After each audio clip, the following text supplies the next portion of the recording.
श्री हरि विष्णु। आज मैं आपको भगवान श्री राम की एक बहुत ही सुंदर और रोचक कथा सुनाऊंगी। आप सभी जानते हैं कि भगवान श्री राम विष्णु के अवतार हैं। तो एक बार भगवान विष्णु लोक में क्षीर सागर में विश्राम कर रहे थे और माता लक्ष्मी उनके चरण दबा रही थीं। तब एक कछुआ भगवान विष्णु के चरण स्पर्श करने की कोशिश कर रहा था और श्री हरि के विश्राम में कोई बाधा न पड़े तो माता लक्ष्मी अपने हाथ से कछुए को पीछे हटा रही थीं।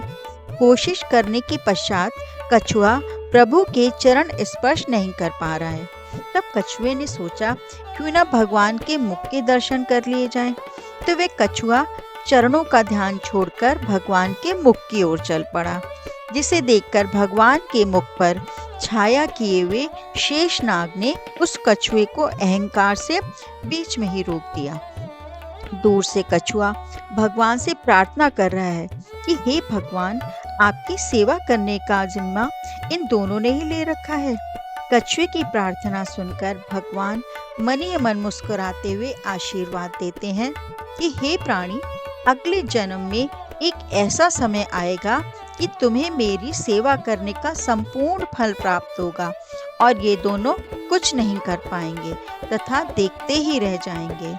तो भगवान श्री राम विष्णु के अवतार हैं, जैसा कि मैंने पहले ही बताया। तो भगवान श्री राम को 14 वर्ष का वनवास मिला था और वनवास मिलने के बाद जब वे माता सीता और लक्ष्मण के साथ वन जा रहे थे तब वहाँ एक नदी पड़ी और उस नदी को पार करने के लिए भगवान श्री राम ने केवट निषाद राज से आग्रह किया कि वे उन्हें नदी पार करा दे। तब निषाद राज ने कहा, हे प्रभु, नदी तो मैं आपको पार करा दूंगा, पर आप मुझे अपने चरण धोकर भव सागर से पार करने का अवसर दीजिए। केवट निषाद राज के इस भक्ति भाव से प्रसन्न होकर भगवान ने उसे अपने चरण धोने की आज्ञा दी।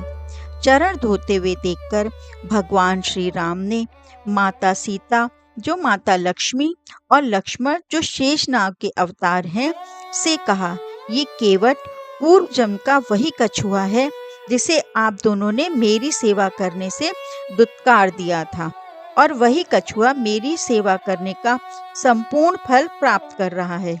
देख रहे हो और कुछ नहीं कर पा रहे हो।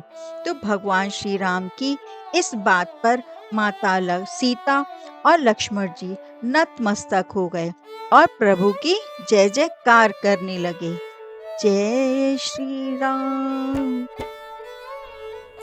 अगर आपको मेरी कथाएं अच्छी लगती हैं तो कृपया मेरी कथाओं को लाइक, कमेंट और शेयर करें। इससे मुझे प्रोत्साहन मिलेगा और अगर आपने चैनल को सब्सक्राइब नहीं किया है तो प्लीज़ सब्सक्राइब करें और बेल आइकन को भी दबाएं ताकि जब मेरी कथाएं नई आएं तब आपको तुरंत सूचना मिल जाए। धन्यवाद।